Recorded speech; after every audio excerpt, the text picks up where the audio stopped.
ਸਤਿਨਾਮ ਸ੍ਰੀ ਵਾਹਿਗੁਰੂ ਸਾਹਿਬ JIO. ਮਾਰੂ ਅੰਜਲੀ ਮਹੱਲਾ ਪੰਜਵਾ। ਘਰ ਸਤਵਾਂ। ਏਕੋ ਓੰਕਾਰ ਸਤਿਗੁਰ ਪ੍ਰਸਾਦ।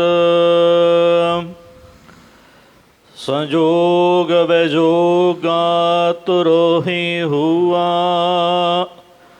ਪੰਚ ਤਾਤ ਕਰ ਪੁਤਲਾ ਕੀਆ। ਸਾਹੈ ਕੈ ਫਰਮਾਇੜਾ ਜੀ। ਦੇਹੀ ਵਿੱਚ ਜੀਉ ਆਏ ਪਿਆ। ਸੰਜੋਗ ਵਿਜੋਗ ਧੁਰ ਹੋਈ ਹੁਆ। ਵਾਹਿਗੁਰੂ ਜੀ ਕਾ ਖਾਲਸਾ ਵਾਹਿਗੁਰੂ ਜੀ ਕੀ ਫਤਿਹ। ਕੋਟ ਬ੍ਰਹਮੰਡਾਂ ਦੇ ਮਾਲਕ ਜੁਗੋ ਜੁਗੀ ਅਟਲ ਸ਼ਬਦਾ ਅਵਤਾਰ ਦਸਾਂ ਪਾਤਸ਼ਾਹੀਆਂ ਦੀ ਆਤਮਕ ਜੋਤ।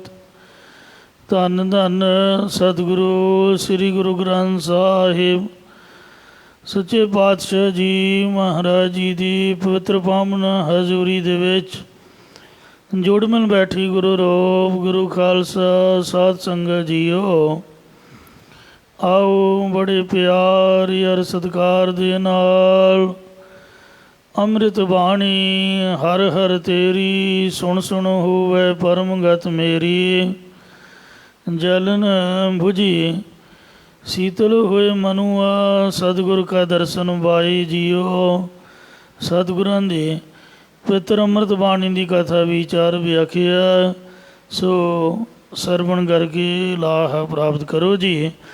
ਇੱਕ ਵਾਰ ਉਚਾਰਨ ਕਰੋ ਸਤਨਾਮ ਸ੍ਰੀ ਵਾਹਿਗੁਰੂ ਜੀ।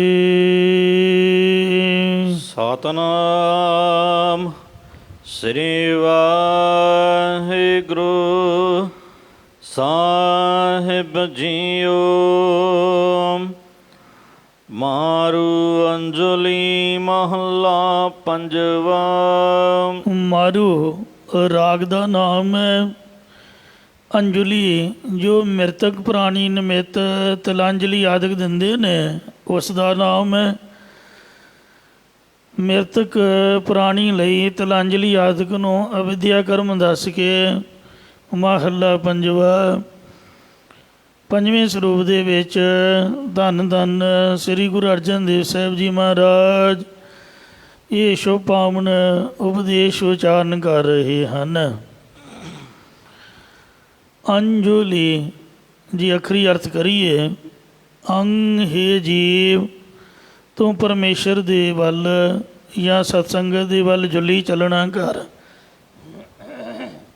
ਜਾਂ ਜਿਵੇਂ ਲੋਕ ਅੱਜ ਕੱਲ੍ਹ ਸ਼ਰਧਾਂਜਲੀ ਦਿੰਦੇ ਨੇ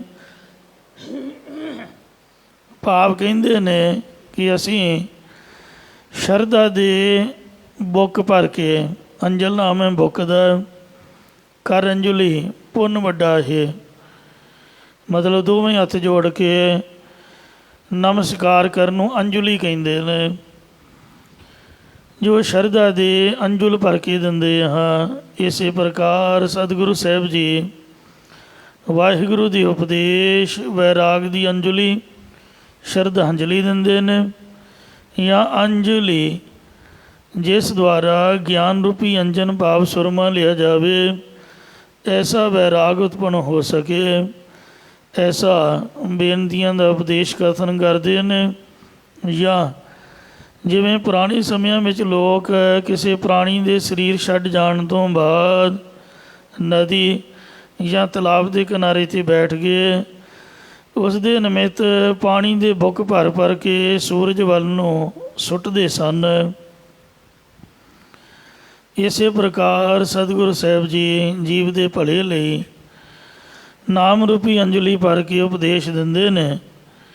ਜਾਂ ਅੰਜਲੀ ਵਿੱਚ 8-8 ਬੰਦ ਹਨ ਅਤੇ ਹਰੇਕ ਬੰਦ ਦੀਆਂ ਪਹਿਲੀਆਂ 2 ਤੁਕਾਂ ਛੋਟੀਆਂ ਅਤੇ ਤੀਜੀ ਤੁਕ ਲੰਬੀ ਹੈ।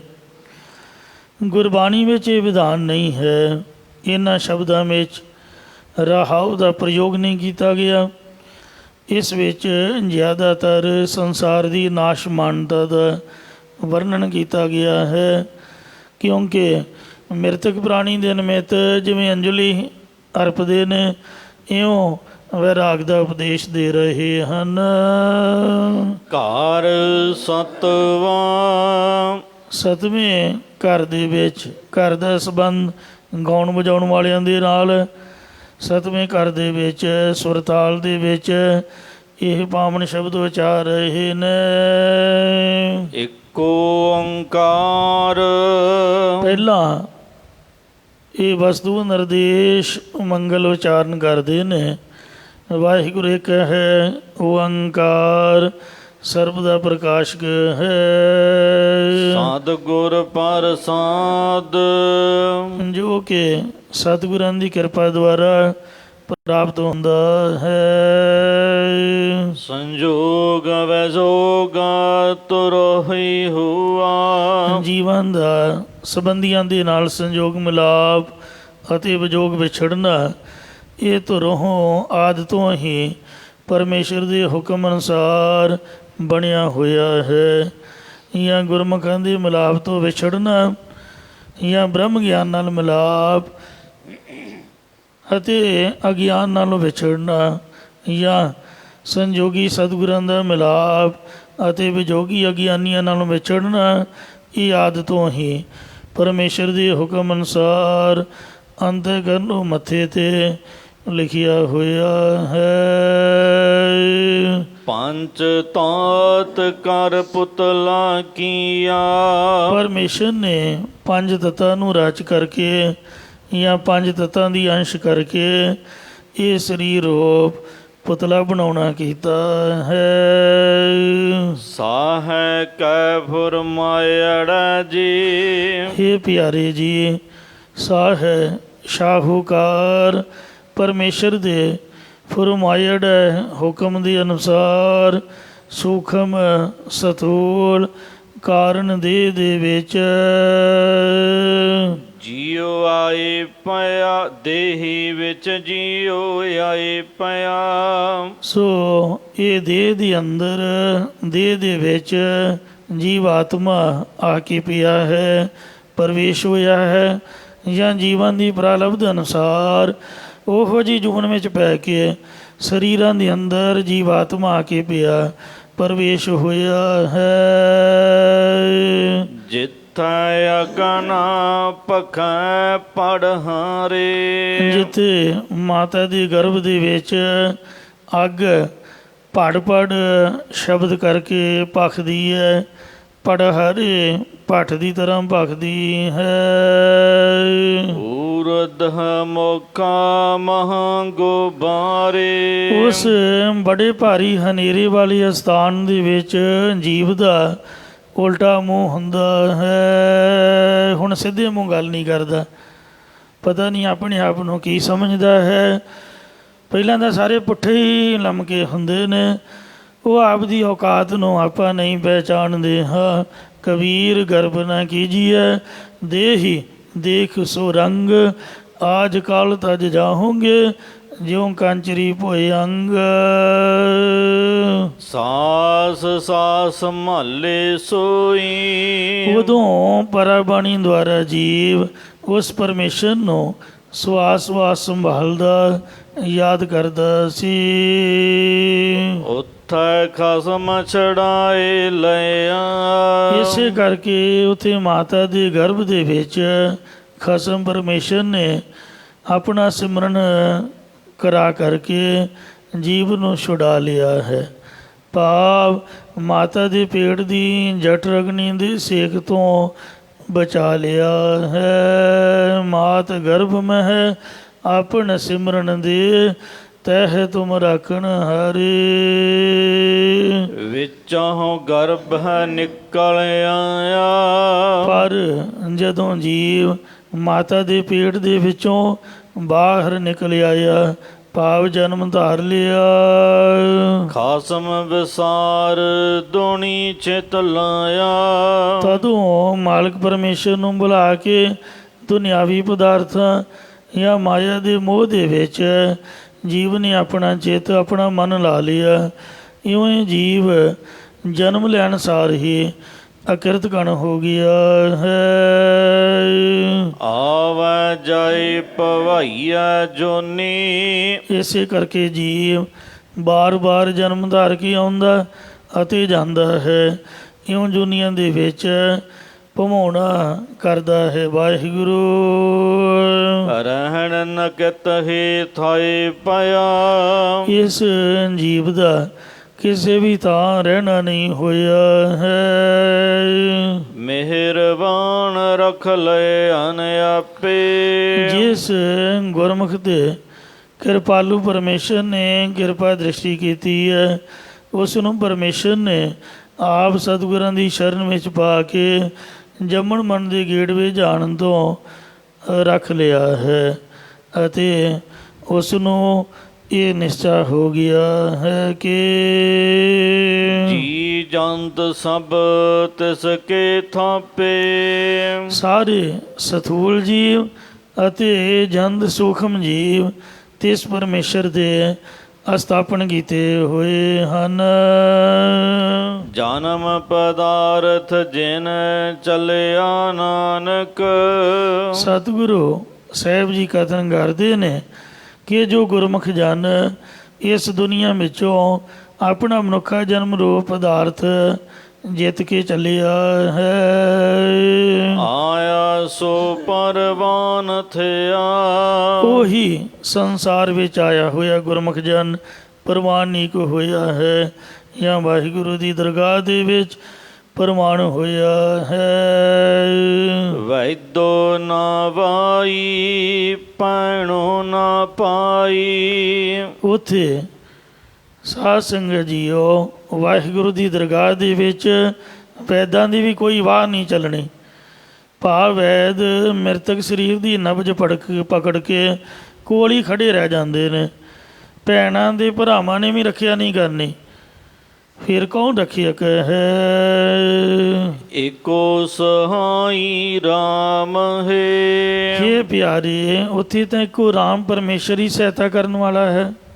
ਸਾਧ ਸੰਗਤ ਜੀਓ, ਇਹ ਜਿਹੜਾ ਅੰਗ ਹੈ 1008 ਅੰਗ ਹੈ ਤੇ ਸ਼ਬਦ ਨਵਾਂ ਪ੍ਰਾਰੰਭ ਹੋਇਆ ਹੈ। ਵੈਦੋ ਨਾ ਵਾਈ ਭੈਣੋ ਨਾ ਬਾਈ। ਇਹਦੇ ਤੇ ਜੋ ਮਾਰੂ ਮਹੱਲਾ ਪੰਜਵਾਂ ਸਰਲੇਖ ਚਾਹੀਦਾ ਸੀ, ਕਿਉਂਕਿ ਇਹ ਸ਼ਬਦ ਨਵਾਂ ਜੋ ਪ੍ਰਾਰੰਭ ਹੋਇਆ, ਪਹਿਲਾ ਸ਼ਬਦ ਸੰਪੂਰਨ ਹੋ ਗਿਆ। ਪਰ ਇੱਥੇ ਮਾਰੂ ਮਹੱਲਾ ਪੰਜਵਾਂ ਸਰਲੇਖ ਤੋਂ ਬਿਨਾਂ ਹੀ ਇਹ ਸ਼ਬਦ ਸ਼ੁੱਧ ਹੈ, ਕਿਉਂਕਿ ਜੋ ਪੁਰਾਤਨ ਸਰੂਪ ਭਾਵੇਂ ਸ਼੍ਰੋਮਣੀ ਕਮੇਟੀ ਵੱਲੋਂ ਹੀ ਛਪੇ ਹੁੰਦੇ ਸਨ। ਲੜੀਵਾਲ ਪਾਵਨ ਸਰੂਪ ਸੰਪਟ ਪਾਠ ਕਰਨ ਵਕਤ ਸੰਨ 66 ਦੇ ਛਪੇ ਸਰੂਪਾਂ ਦੇ ਦਰਸ਼ਨ ਕਰਦੇ ਰਹੇ ਹਾਂ। ਸ਼੍ਰੋਮਣੀ ਕਮੇਟੀ ਵੱਲੋਂ ਛਪੇ ਸਰੂਪਾਂ ਦੇ ਵਿੱਚ ਵੀ ਇਹ ਮਾਰੂ ਮਹੱਲਾ ਪੰਜਵਾ ਕਰਨੇ ਹੀ ਸਨ। ਪਰ ਹੁਣ ਵਿਦਵਾਨਾਂ ਨੇ ਜਦੋਂ ਬਾਣੀ ਨੂੰ ਪਦਛੇਦ ਕੀਤਾ ਹੈ, ਉਹਨਾਂ ਨੇ ਆਪਦੀ ਮਰਜ਼ੀ, ਆਪਦੇ ਮਨ ਦੀ ਮੱਤ ਵਰਤ ਕੇ ਇਹ ਖਬਰੀਆਂ ਲਿਖਾਰੀਆਂ ਨੂੰ ਭੁਲੇਖਾ ਪੈ ਗਿਆ, ਉਹਨਾਂ ਕੋਲੋਂ ਮਿਸ ਹੋ ਗਿਆ। ਉਹਨਾਂ ਨੇ ਆਪਦੀ ਮਰਜ਼ੀ ਨਾਲ ਮਾਰੂ ਮਹੱਲਾ ਪੰਜਵਾ ਪਦਛੇਦ ਪਾਵਨ ਸਰੂਪਾਂ ਦੇ ਵਿੱਚ ਇਹ ਅੱਖਰ ਲਿਖ ਦਿੱਤੇ ਨੇ। ਪਰ ਆਪਾਂ ਜਦ ਵੀ ਪੜ੍ਹਦੇ ਹਾਂ ਤਾਂ ਇਹੀ ਪਾਠ ਸ਼ੁੱਧ ਮੰਨ ਕੇ ਪੜ੍ਹੀਦਾ ਹੈ। ਸੋ ਵੈਦੋ ਨਾ ਵਾਈ, ਅਰਬੀ ਭਾਸ਼ਾ ਵਿੱਚ ਵਾਈ ਦਾ ਅਰਥ ਰੱਬ ਰੱਖਾ ਹੈ। ਤੋ ਉਸ ਅਕਾਲ ਪੁਰਖ ਪਰਮਾਤਮਾ ਦੇ ਦਰ ਦੇ ਉੱਪਰ ਕੋਈ ਵੈਦ, ਕੋਈ ਭੈਣ, ਕੋਈ ਭਰਾ, ਕੋਈ ਦਵਾਈ, ਕੋਈ ਵੀ ਸਹਾਇਤਾ ਨਹੀਂ ਕਰਦਾ, ਰੱਬ ਹੀ ਰੱਖਾ। ਸਵਾਈ ਪਰਮਾਤਮਾ ਦੇ ਨਾਮ ਤੋਂ ਇਸੇ ਪ੍ਰਕਾਰ ਵੈਦੋ ਨਾ ਵਾਈ ਪੈਣੋ ਨਾ ਪਾਈ। ਉਸੇ ਦਰਗਾਹ ਦੇ ਵਿੱਚ ਨਾ ਕੋਈ ਵੈਦ, ਨਾ ਕੋਈ ਰਾਖਾ ਸਹਾਇਕ ਤੇ ਨਾ ਕੋਈ ਭੈਣ ਭਰਾ ਸਹਾਇਤਾ ਕਰਨ ਵਾਲਾ ਹੈ। ਉੱਥੇ ਦਰਗਾਹ ਦੇ ਵਿੱਚ ਨਾ ਵੈਦ ਤੇ ਨਾ ਭੈਣ ਭਾਈ ਆਦਿ ਕੋਈ ਸੰਬੰਧੀ, ਵਾਈ ਰੱਖਿਅਕ ਹੁੰਦਾ ਹੈ, ਜਾਂ ਅਗਿਆਨ ਰੋਗ ਵਾਈ ਵਾਯੂ ਰੋਗ ਹੈ। ਉਸ ਤੋਂ ਨਾ ਵੈਦੋ ਹਕੀਮਾਂ ਅਤੇ ਨਾ ਭੈਣ ਭਰਾ ਰੱਖਣ ਵਾਲਾ ਹੈ, ਕੇਵਲ ਇੱਕ ਪਰਮੇਸ਼ਰ ਹੀ ਸਹਾਇਤਾ ਕਰਨ ਵਾਲਾ ਹੈ। ਇਸੇ ਪ੍ਰਕਾਰ ਵੈਦੋ ਨਾ ਵਾਈ ਪੈਣੋ ਨਾ ਪਾਈ। ਜੋ ਵੈ ਉਹ ਦੋ ਅਨਵਾਈ ਦੁਨੀਆ ਵਾਲਾ ਪਰਮੇਸ਼ਰ ਹੈ, ਇੱਕੋ ਹੀ ਸਹਾਇਤਾ ਕਰਨ ਵਾਲਾ ਹੈ, ਹੋਰ ਕੋਈ ਵੀ ਭੈਣ ਭਰਾਦਕ ਸਹਾਇਤਾ ਕਰਨ ਵਾਲਾ ਨਹੀਂ ਹੈ। ਇਸੇ ਪ੍ਰਕਾਰ ਵੈਦੋ ਨਾ ਵਾਈ ਪੈਣੋ ਨਾ ਪਾਈ। ਉਹ ਜੋ ਦੁਨੀਆ ਵਿੱਚ ਜੀਵ ਨੂੰ ਲਿਆਉਣ ਵਾਲੇ ਕਾਮ ਆਦਿਕ ਵਿਕਾਰ ਨੇ, ਉਹਨਾਂ ਤੋਂ ਕੋਈ ਵੀ ਭੈਣ ਭਰਾਦਕ ਸੰਬੰਧੀ ਰੱਖ ਨਹੀਂ ਸਕਦੇ। ਇੱਕ ਪਰਮੇਸ਼ਰ ਹੀ ਸਹਾਈ ਹੁੰਦਾ ਹੈ। ਆਪ ਸਹਾਈ ਹੋਆ ਸੱਚੇ ਦਾ ਸੱਚਾ ਢੋਆ। ਏਕੋ ਸਹਾਈ ਰਾਮ ਹੈ। ਇਹ ਭਾਈ ਇੱਕ ਰਾਮ ਪਰਮੇਸ਼ਰ ਹੀ ਸਹਾਈ ਸਹਾਇਤਾ ਕਰਨੇ ਵਾਲਾ ਹੈ। ਕੀਤਾ ਜਿਸੋ ਹੋਵੈ। ਜਿਸ ਪਰਮੇਸ਼ਰ ਦਾ ਕੀਤਾ ਹੋਇਆ ਸਾਰਾ ਪਸਾਰਾ ਹੋ ਰਿਹਾ ਹੈ, ਜਾਂ ਜਿਸ ਦਾ ਕੀਤਾ ਸਭ ਕੁਝ ਹੋ ਰਿਹਾ ਹੈ। ਪਾਪਾ ਮਲੋ ਧੋਵੈ। ਅਤੇ ਜੋ ਸਿਮਰਨ ਕਰਨ ਵਾਲੇ ਜੀਵਾਂ ਦੀ ਪਾਪਾਂ ਰੂਪੀ ਮੈਲ ਨੂੰ ਧੋਂਦਾ ਹੈ। ਸੋ ਸਿਮਰਹੁ ਪ੍ਰਧਾਨ ਹੈ। ਸੋ ਉਸ ਲੋਕ ਪਰਲੋਕ ਦੇ ਪ੍ਰਧਾਨ ਮੁਖੀ ਨੂੰ ਇੱਕ ਚਿੱਤ ਹੋ ਕੇ ਸਿਮਰੋ, ਯਾਦ ਕਰੋ ਭਾਈ। ਘਾਟ ਘਟੇ ਵਾਸੀ। ਜੋ ਪਰਮੇਸ਼ਰ ਚਾਰ ਖਾਣੀਆਂ ਦੇ ਜੀਵਾਂ ਦੇ ਘਟਾ ਘਟਾਂ ਵਿੱਚ ਇੱਕ ਰਸ ਵਸਦਾ ਹੈ। ਸਰਬ ਨਿਵਾਸੀ। ਸਾਰਿਆਂ ਥਾਵਾਂ ਦੇ ਵਿੱਚ ਨਿਵਾਸ ਕਰਨ ਵਾਲਾ ਹੈ, ਜਾਂ ਸਾਰੀਆਂ ਨਿਵਾਸੀ ਵਾਸ਼ਨਾਵਾਂ ਤੋਂ ਨਿਰਹਿਤ ਹੈ। ਅਸਤਰ ਜੀਆ ਕਾ ਥਾਨ ਹੈ।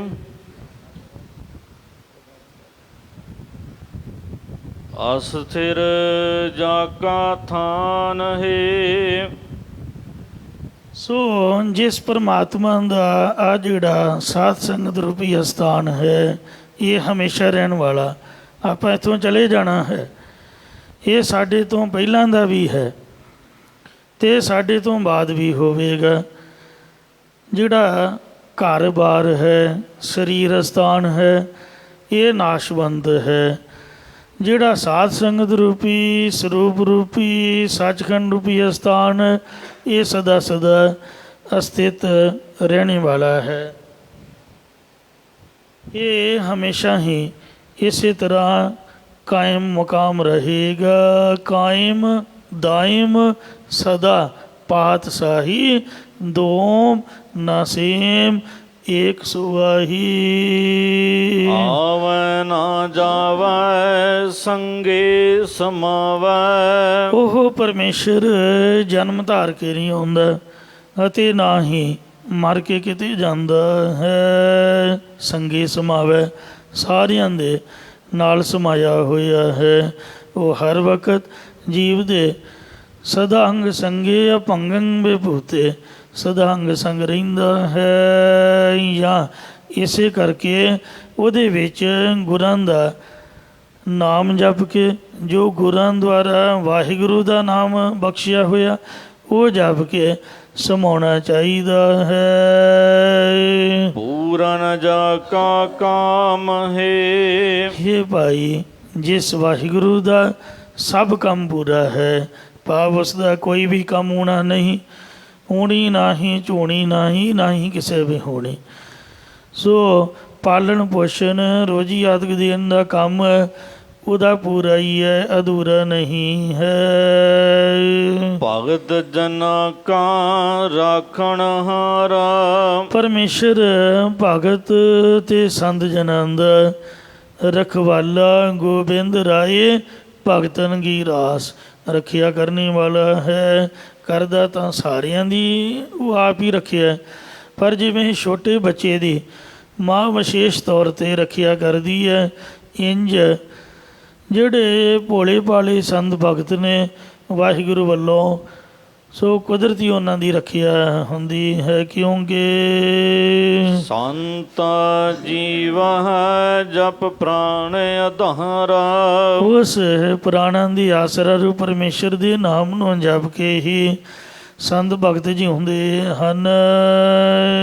ਕਾਰਨ ਕਾਰਨ ਸਮਰੱਥ ਸੁਆਮੀ। ਜੋ ਸਾਰਿਆਂ ਕਾਰਜਾਂ ਦੀ ਕਰਨ ਵਾਲਾ ਅਤੇ ਸਰਬ ਕਲਾ ਸਮਰੱਥ ਸੁਆਮੀ ਮਾਲਕ ਪਰਮੇਸ਼ਰ ਹੈ। ਨਾਨਕ ਤਿਸ ਕੁਰਬਾਨ ਹੈ। ਸਤਿਗੁਰੂ ਮਹਾਰਾਜ ਸਾਹਿਬ ਜੀ ਕਥਨ ਕਰਦੇ ਨੇ ਕਿ ਇਹ ਪਿਆਰੇ, ਤਿਸ ਪਰਮੇਸ਼ਰ ਤੋਂ ਮਨ ਕਰਕੇ, ਬਾਣੀ ਕਰਕੇ, ਸਰੀਰ ਕਰਕੇ ਕੁਰਬਾਨ ਬਲਿਹਾਰ ਜਾਈਏ ਭਾਈ। ਇੱਕੋ ਓੰਕਾਰ। ਕਿਉਂਕਿ ਹੁਣ ਚੈਪਟਰ ਜੋ ਬਦਲ ਰਿਹਾ, ਨਵਾਂ ਪ੍ਰਕਰਨ ਨਵੇਂ ਪਾਤਸ਼ਾਹ ਜੀ ਦੀ ਬਾਣੀ ਦਾ ਪ੍ਰਾਰੰਭ ਹੋ ਰਿਹਾ। ਇਸ ਲਈ ਪੰਜਵੇਂ ਪਾਤਸ਼ਾਹ ਜੀ ਦਾ ਨਿਯਮ ਹੈ ਕਿ ਉਹ ਮੰਗਲ ਕਰਨ ਤੋਂ ਬਗੈਰ ਕੁਝ ਵੀ ਨਹੀਂ ਕਰਦੇ, ਲਿਖਦੇ। ਸੋ ਵਸਤੂ ਨਿਰਦੇਸ਼ਕ ਮੰਗਲ ਉਚਾਰ ਰਹੇ ਨੇ। ਇੱਕ ਅਦੁੱਤੀ ਪਰਮੇਸ਼ਰ ਓੰਕਾਰ ਸਰਬ ਦਾ ਪ੍ਰਕਾਸ਼ਕ ਹੈ। ਸਤਿਗੁਰ ਪ੍ਰਸਾਦ। ਜੋ ਸਤਿਗੁਰਾਂ ਦੀ ਕਿਰਪਾ ਦੁਆਰਾ ਪ੍ਰਾਪਤ ਹੁੰਦਾ ਹੈ। ਮਾਰੂ ਮਹੱਲਾ ਨਵਾ। ਮਾਰੂ ਰਾਗ ਦੇ ਵਿੱਚ ਨਵੇਂ ਬਾਦਸ਼ਾਹ ਸਤਿਗੁਰੂ ਤੇਗ ਬਹਾਦਰ ਸਾਹਿਬ ਜੀ ਇਹ ਪਾਵਨ ਸ਼ਬਦ ਉਚਾਰ ਰਹੇ ਨੇ। ਜਦ ਸ੍ਰੀ ਪਟਨਾ ਸਾਹਿਬ ਦੇ ਵਿੱਚ ਨਿਵਾਸ ਕਰ ਰਹੇ ਸਨ, ਉੱਥੇ ਸੰਗਤਾਂ ਨੇ ਸਤਿਗੁਰਾਂ ਦੇ ਚਰਨਾਂ 'ਚ ਬੇਨਤੀ ਕੀਤੀ ਕਿ ਇਹ ਸਤਿਗੁਰੂ ਜੀ, ਸੰਸਾਰ ਵਿੱਚ ਸਦਾ ਸੁਖਦਾਇਕ ਕੌਣ ਹੈ? ਇਹ ਸੁਣ ਕੇ ਗੁਰੂ ਸਾਹਿਬ ਜੀ ਪਾਵਨ ਉਪਦੇਸ਼ ਬਖਸ਼ ਰਹੇ ਨੇ। ਹਰ ਕੋ ਨਾਮ ਸਦਾ ਸੁਖਦਾਈ। ਹੇ ਭਾਈ, ਹਰੀ ਪਰਮੇਸ਼ਰ ਦਾ ਨਾਮ ਹਮੇਸ਼ਾ ਹੀ ਸੁੱਖਾਂ ਦੇ ਦੇਣ ਵਾਲਾ ਹੈ। ਜਾ ਕਉ ਸਿਮਰ ਹੈ ਅਜਾਮਲ ਉਦਰਿਓ। ਜਾ ਕਉ ਸਿਮਰ ਅਜਾਮਲ ਉਦਰਿਓ। ਜਿਸ ਨਾਮ ਨੂੰ ਸਿਮਰ ਯਾਦ ਕਰਕੇ ਅਜਾਮਲ ਪਾਪੀ ਵੀ ਸੰਸਾਰ ਸਮੁੰਦਰ ਤੋਂ ਉਧਰ ਗਿਆ, ਤਰ ਗਿਆ ਸੀ। ਗਾਨ ਕਾਹੂ ਗਤ ਪਾਈ। ਅਤੇ ਹੂੰ ਨਿਸ਼ਚੈ ਕਰਕੇ ਗਣਕਾ ਇੱਕ ਪਾਪਣ ਹੋਈ ਹੈ, ਜਿਹੜੀ ਜਨਕਪੁਰੀ ਦੇ ਵਿੱਚ ਵੇਸ਼ਵਾ ਰਹਿੰਦੀ ਸੀ, ਜਿਸ ਦਾ ਨਾਮ ਪਿੰਗਲਾ ਸੀ।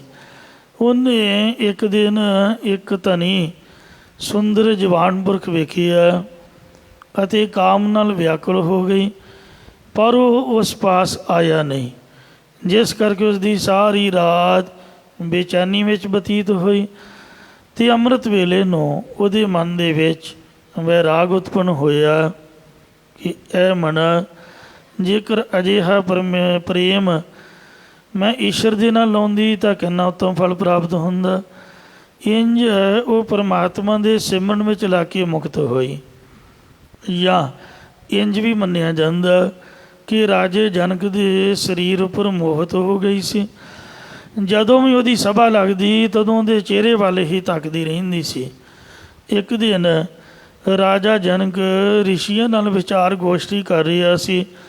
ਤਦੋਂ ਦੀ ਵਿਚਾਰ ਸੁਣ ਕੇ ਵੇਸ਼ਵਾ ਨੂੰ ਆਪਣੇ ਉੱਪਰ ਬੜੀ ਗਲਾਨੀ ਹੋਈ ਅਤੇ ਆਪਣੇ ਕਰਮਾਂ ਨੂੰ ਤਰਕਾਰ ਕੇ ਰਿਸ਼ੀਆਂ ਦੇ ਉਪਦੇਸ਼ ਨੂੰ ਕਮਾ ਕੇ ਉਹਨੇ ਤਪ ਕੀਤਾ ਅਤੇ ਮੁਕਤੀ ਨੂੰ ਪ੍ਰਾਪਤ ਹੋਈ।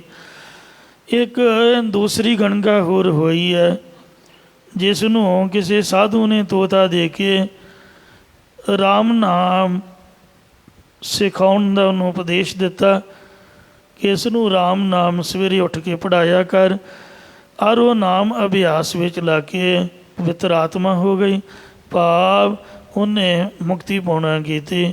ਤੋ ਨਾਮੀ ਪਾਤਸ਼ਾਹ ਸਤਿਗੁਰੂ ਤੇਗ ਬਹਾਦਰ ਸਾਹਿਬ ਜੀ ਉਦਾਹਰਨ ਦਿੰਦੇ ਨੇ ਕਿ ਹੇ ਭਾਈ, ਜਿਸ ਵਾਹਿਗੁਰੂ ਦਾ ਸਿਮਰਨ ਕਰਨੇ ਕਰਕੇ ਅਜਾਮਲ ਪਾਪੀ ਜਗ ਜਾਣੈ ਨਿਮਕ ਮਾਹੇ ਨਿਸਤਾਰਾ। ਅਜਾਮਲ ਵੀ ਉਧਰ ਗਿਆ ਅਤੇ ਗਣਕਾ ਹੁੰਗਤ ਪਾਈ। ਮੁਨੀਆਂ ਦੀ ਸੰਗਤ ਦੁਆਰਾ ਤੋਤੇ ਤੋਂ ਪ੍ਰਭੂ ਦਾ ਨਾਮ ਜਪਾ ਕੇ ਗਣਕਾ ਨੇ ਵੀ ਮੁਕਤੀ ਪਾਉਣਾ ਕੀਤੀ। ਜਾਂ ਪਿੰਗਲਾ ਨਾਮੇ ਗਣਕਾ ਭੀਸ਼ਨਾ ਨੇ ਮੁਕਤੀ ਪਾਈ। ਗਣਕਾ ਪਾਪਨ ਨੇ ਮੁਕਤ ਹੋਣਾ ਕੀਤਾ। ਰਹਾਉ ਵਿਸ਼ਰਾਮ ਦੇ ਕਰ ਫੁਰਮਾਨ ਕਰਦੇ ਨੇ। ਪੰਚਾਲੀ ਕਉ ਰਾਜ ਸਭਾ ਮੈਂ। ਪੰਚਾਲ ਦੇਸ਼ ਦੇ ਰਾਜੇ ਦੀ ਸ਼ਹਿਜ਼ਾਦੀ ਹੋਣ ਕਰਕੇ ਦ੍ਰੋਪਦੀ ਨੂੰ ਪੰਚਾਲੀ ਵੀ ਕਹਿੰਦੇ ਸਨ। ਸੋ ਦ੍ਰੋਪਦੀ ਨੂੰ ਦੁਰਯੋਧਨ ਦੀ ਰਾਜ ਸਭਾ ਦੇ ਵਿੱਚ ਰਾਮ ਨਾਮ ਸੁਧ ਆਈ। ਰਮੰਤੀ ਸਾ ਰਾਮਾ ਪਰਮੇਸ਼ਰ ਦੇ ਨਾਮ ਜਪਣ ਦੀ ਸੁਧ ਗਿਆਤ ਆ ਗਈ ਸੀ। ਤਾਂ ਕੋ ਦੁਖ ਹਰਿਓ ਕਰੁਣਾ ਮੈਂ। ਕਿਰਪਾਲੂ ਸਰੂਪ ਪਰਮੇਸ਼ਰ ਨੇ ਉਸ ਦਾ ਦੁੱਖ ਨਾਸ਼ ਕਰ ਦਿੱਤਾ, ਦੂਰ ਕਰ ਦਿੱਤਾ। ਆਪਣੀ ਪੈਜ ਵਡਾਈ। ਆਪਣੀ ਦਾਸੀ ਜਾਣ ਕੇ ਉਹਦੀ ਪੈਜ ਇੱਜ਼ਤ ਵਧਾਉਣਾ ਕੀਤੀ ਜਾਂ ਆਪਣੀ ਪ੍ਰਤਿਗਿਆ ਵਧਾਉਣਾ ਕੀਤੀ। ਇਸੇ ਪ੍ਰਕਾਰ ਪੰਚਾਲੀ ਕਉ ਰਾਜ ਸਭਾ ਮੈਂ। ਜੋ ਪੰਜ ਅਰੀ ਪੰਜ ਤੱਤਾਂ ਦੀ ਅਲੀ ਸਖੀ ਬੁੱਧੀ ਹੈ, ਇਹ ਅਗਿਆਨ ਰੂਪ ਦੁਰਯੋਧਨ ਰਾਜੇ ਦੀ ਰਾਜ ਸਭਾ ਦੇ ਵਿੱਚ ਹਰ ਵਕਤ ਫਸੀ ਰਹਿੰਦੀ ਸੀ। ਰਾਮ ਨਾਮ ਸੁਧ ਆਈ। ਪਰ ਜਿਸ ਦੀ ਬੁੱਧੀ ਨੂੰ ਪਰਮੇਸ਼ਰ ਦਾ ਨਾਮ ਜਪਣ ਦੀ ਗਿਆਤ ਆ ਗਈ ਹੈ, ਤਾਂ ਕੋ ਦੁਖ ਹਰਿਓ ਕਰੁਣਾ ਮੈਂ। ਕਿਰਪਾਲੂ ਸਰੂਪ ਪਰਮੇਸ਼ਰ ਨੇ ਉਸ ਦਾ ਜੰਮਣ ਮਰਨ ਦਾ ਦੁੱਖ ਨਾਸ਼ ਕਰ ਦਿੱਤਾ, ਮੇਟ ਦਿੱਤਾ ਹੈ। ਆਪਣੀ ਪੈਜ ਵਡਾਈ। ਅਤੇ ਉਸ ਦੀ ਬੁੱਧੀ ਨੂੰ ਆਪਣੀ ਪ੍ਰਾਪਤੀ ਵਾਲੀ ਦਾਸੀ ਜਾਣ ਕੇ ਉਸ ਦੀ ਬ੍ਰਹਮ ਗਿਆਨ ਦੇ ਕੇ ਪੈਜ ਵਧਾਉਣਾ ਕੀਤੀ ਹੈ। ਜਿਹ ਨਰ ਜਸ ਕਿਰਪਾ ਨਿਧ ਗਾਇਓ। ਜਿਨ੍ਹਾਂ ਪੁਰਖਾਂ ਨੇ ਕਿਰਪਾ ਦਇਆ ਦੇ ਸਮੁੰਦਰ ਜਾਂ ਕਿਰਪਾ ਦੇ ਖਜ਼ਾਨੇ ਪਰਮੇਸ਼ਰ ਦਾ ਜਸ ਕਹੀਏ ਕੀਰਤਨ ਗਾਉਣਾ ਕੀਤਾ ਹੈ। ਤਾਂ ਕਉ ਭਇਓ ਸਹਾਈ। ਪਰਮੇਸ਼ਰ ਉਹਨਾਂ ਦਾ ਆਪ ਸਹਾਇਕ ਹੋਇਆ ਹੈ। ਕਹੋ ਨਾਨਕ ਮੈਂ ਇਹੀ ਭਰੋਸਾ। ਸਤਿਗੁਰੂ ਤੇਗ ਬਹਾਦਰ ਸਾਹਿਬ ਜੀ ਕਥਨ ਕਰਦੇ ਨੇ ਕਿ ਮੈਂ ਵੀ ਇਸੇ ਹੀ ਭਰੋਸੇ ਨਿਸ਼ਚੇ ਕਰਕੇ ਜਹੀ ਆਨ ਸਰਨਾਈ। ਪਰਮੇਸ਼ਰ ਦੀ ਸ਼ਰਨ ਮਨੁੱਖਾ ਜਨਮ ਦੇ ਵਿੱਚ ਆਣ ਆ ਕੇ ਗਏ ਹੀ ਗ੍ਰਹਿਣ ਕੀਤੀ ਹੈ। ਮਾਰੂ ਮਹੱਲਾ ਨਵਾ। ਨਾਮੀ ਬਾਦਸ਼ਾਹ ਸਤਿਗੁਰੂ ਤੇਗ ਬਹਾਦਰ ਸਾਹਿਬ ਜੀ ਮਾਰੂ ਰਾਗ ਦੇ ਵਿੱਚ ਸ਼ੋਭਾਵ ਨੂੰ ਉਪਦੇਸ਼ ਬਖਸ਼ ਰਹੇ ਹਨ। ਅਬ ਮੈਂ ਕਹਾਂ ਕਰੋ ਰੀ ਮਾਈ। ਰੀ ਹੇ ਮਾਤਾ ਪਿਤਾ ਰੂਪ ਗੁਰੂ ਸੰਤ ਜਨੋ, ਅਬ ਹੁਣ ਮੈਂ ਆਪਣੀ ਬਚਾਅ ਵਾਸਤੇ ਕਿਸ ਪ੍ਰਕਾਰ ਦਾ ਯਤਨ ਕਰਾਂ। ਸਗਲ ਜਨਮ ਵਿਖਿਆਨ ਸਿਉ ਖੋਇਆ।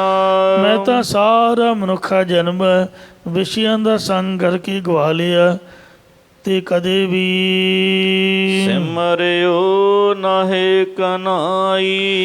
ਕਦੇ ਵੀ ਕ੍ਰਿਸ਼ਨ ਆਦਿਕ ਰੂਪਾਂ ਨੂੰ ਧਾਰਨ ਵਾਲੇ ਪਰਮੇਸ਼ਰ ਨੂੰ ਯਾਦ ਨਹੀਂ ਕੀਤਾ।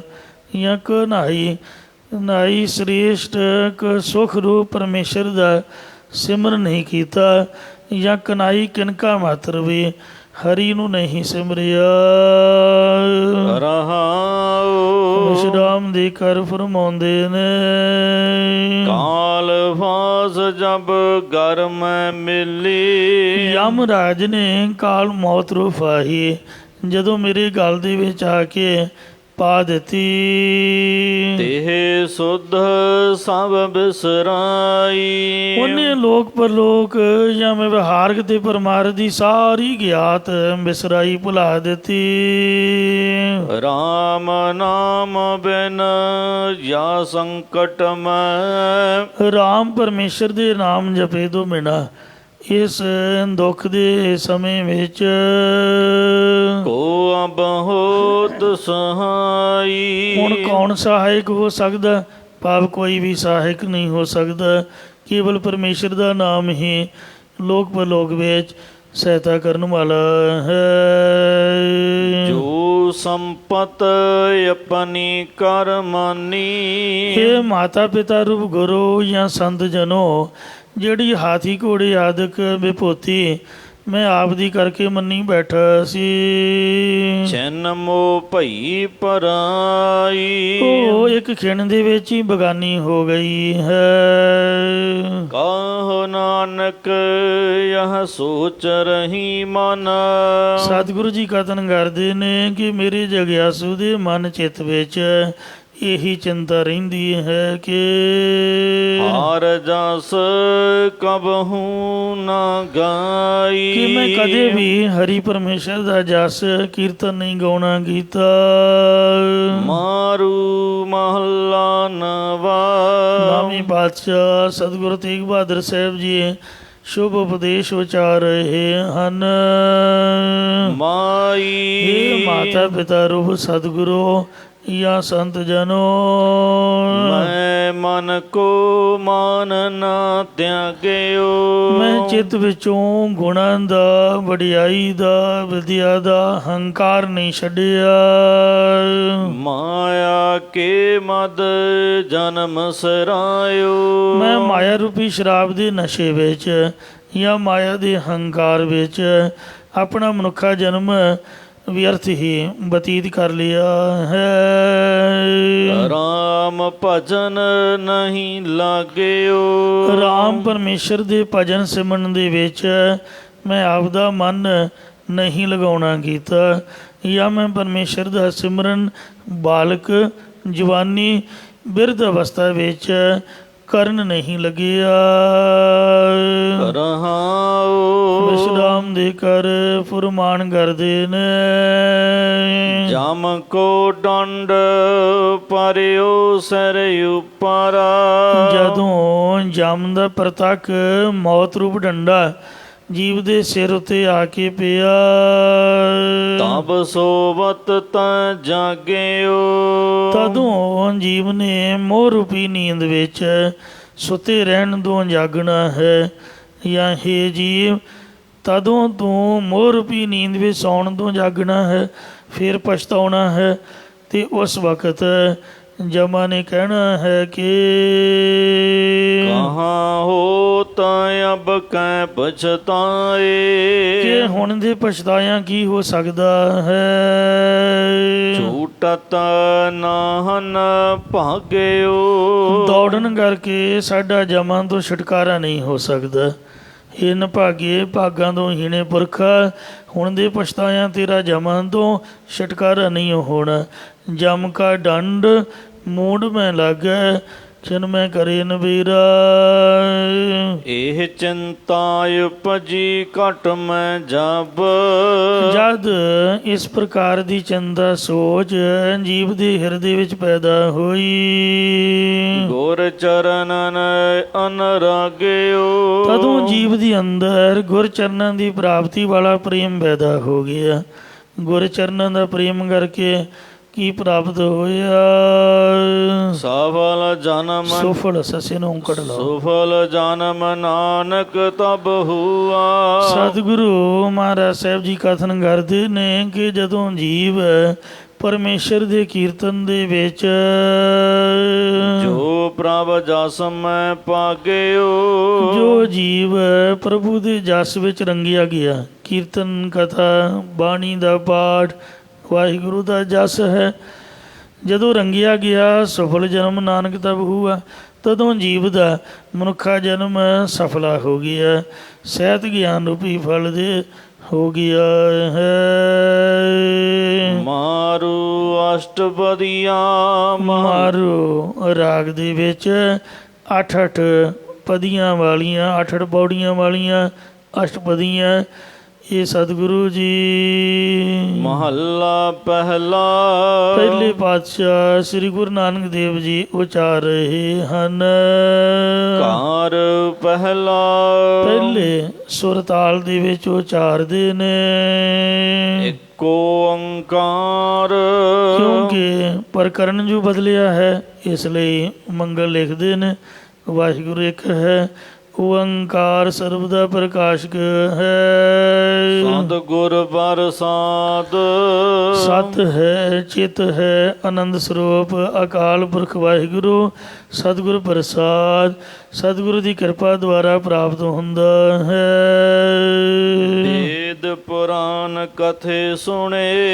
ਜਦੋਂ ਸਤਿਗੁਰੂ ਸ੍ਰੀ ਗੁਰੂ ਨਾਨਕ ਦੇਵ ਜੀ 9 ਖੰਡਾਂ ਨੂੰ ਧਾਰਦੇ ਹੋਏ ਵਿਚਰ ਰਹੇ ਸਨ ਤਾਂ ਸਤਿਗੁਰਾਂ ਦਾ ਕਈ ਵਾਰ ਸਿੱਧਾਂ ਜਾਂ ਸੰਨਿਆਸੀ ਲੋਕਾਂ ਨਾਲ ਮਿਲਾਪ ਹੋਇਆ ਸੀ। ਇਸ ਤਰ੍ਹਾਂ ਇੱਕ ਵਾਰ ਸਤਿਗੁਰਾਂ ਦਾ ਸਿੱਧਾਂ ਨਾਲ ਦੱਖਣ ਵਾਲੇ ਪਾਸੇ ਸਿੱਧਨਾਮੇ ਤੀਰਥ 'ਤੇ ਮਿਲਾਪ ਹੋਇਆ। ਉਸ ਸਥਾਨ ਦੇ ਸਤਿਗੁਰਾਂ ਦੇ ਸਿੱਧਾਂ ਦੇ ਨਾਲ ਅਤੇ ਕੁਝ ਸੰਨਿਆਸੀਆਂ ਨਾਲ ਪ੍ਰਸ਼ਨ ਉੱਤਰ ਹੋਏ।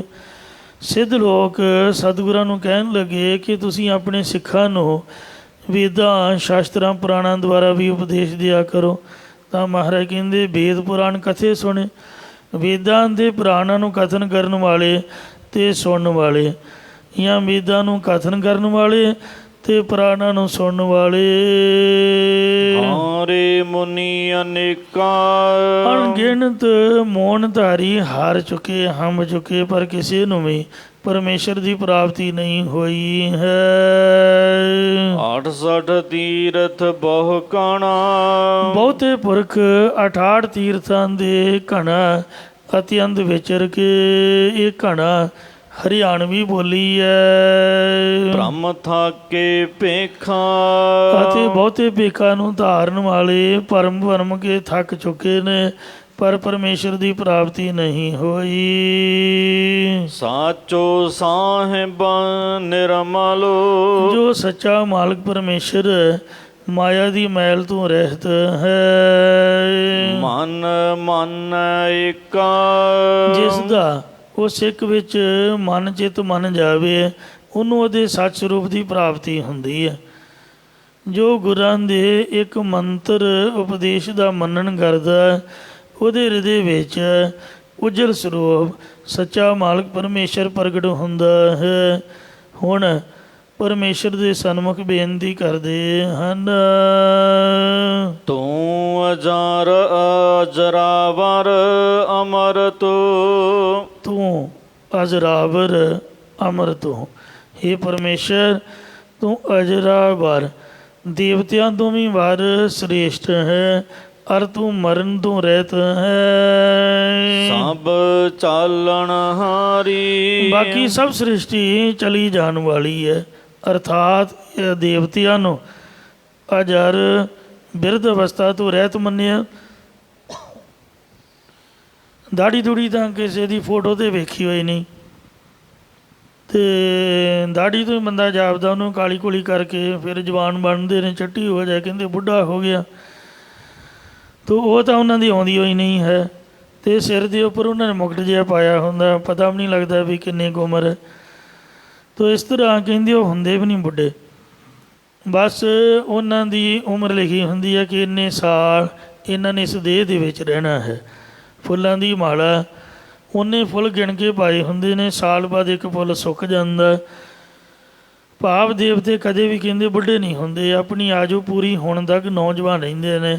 ਇਸੇ ਕਰਕੇ ਸੋ ਅਜਰਾਬ ਰੱਖਿਆ ਹੈ ਪਰਮਾਤਮਾ ਨੂੰ ਕਿ ਜਿਹੜੇ ਅਜਰ ਦੇਵਤੇ ਨੇ ਉਹਨਾਂ ਤੋਂ ਵੀ ਵਾਰ ਪਰਮੇਸ਼ਰ ਸ੍ਰੇਸ਼ਟ ਹੈ। ਅਤੇ ਦੇਵਤੇ ਤਾਂ ਮਰ ਜਾਂਦੇ ਨੇ, ਮਰਨ ਦਾ ਭਾਵ ਇਹ ਹੈ ਕਿ ਸਵਰਗਾਂ ਦੇ ਵਿੱਚੋਂ ਜਦੋਂ ਡਿੱਗਦੇ ਨੇ ਅਤੇ ਤਾਰੇ ਟੁੱਟਦੇ ਨੇ, ਇੱਥੇ ਦੁਨੀਆਂ ਵਿੱਚ ਜਨਮ ਲੈਂਦੇ ਨੇ। ਇਸ ਤਰ੍ਹਾਂ ਮਹਾਰਾਜ ਤਾਰਿਆਂ ਦੀ ਤਰ੍ਹਾਂ ਸਵਰਗ ਵਿੱਚੋਂ ਟੁੱਟਦਾ ਵੀ ਡਿੱਗਦਾ ਵੀ ਨਹੀਂ ਹੈ, ਇਸ ਲਈ ਅਮਰ ਹੈ। ਬਾਕੀ ਸਭ शिवपुरी ब्रह्म इंद्रपुरी निश्चल को थाओ नाहे। शिव जी की पुरी ब्रह्मपुरी इंद्रपुरी कोई भी अचल जगह नहीं है। सब चालन हारी एक चाल सह सब अपनी मार। वारी आपो अपनी कोई न बंदे धीर। जो आया सो चलसी सब कोई आई वारी है। सब ਚੱਲਣ ਵਾਲੇ ਹਨ। ਨਾਮ ਰਸਾਇਣ ਭਏ ਲੈ। ਜਿੰਨੀ ਸ੍ਰਿਸ਼ਟੀ ਹੈ ਇਹ ਚਲੀ ਜਾਣ ਵਾਲੀ ਹੈ। ਹੇ ਪਰਮੇਸ਼ਰ, ਜੋ ਤੇਰੇ ਰਸਾਂ ਦੇ ਘਰ ਨਾਮ ਨੂੰ ਭਾਏ ਪ੍ਰੇਮ ਦੇ ਨਾਲ ਲੈਣਾ ਕਰਦੇ, ਜਪਣਾ ਕਰਦੇ ਨੇ। ਪਰ ਹਰ ਦੁੱਖ ਭਾਰੀ ਉਸ ਦੇ ਜੰਮਣ ਮਨ ਰੂਪੀ ਭਾਰੀ ਦੁੱਖ ਨੂੰ ਤੇਰਾ ਨਾਮ ਪਰ ਹਰਨ ਕਰ ਦਿੰਦਾ, ਦੂਰ ਕਰ ਦਿੰਦਾ।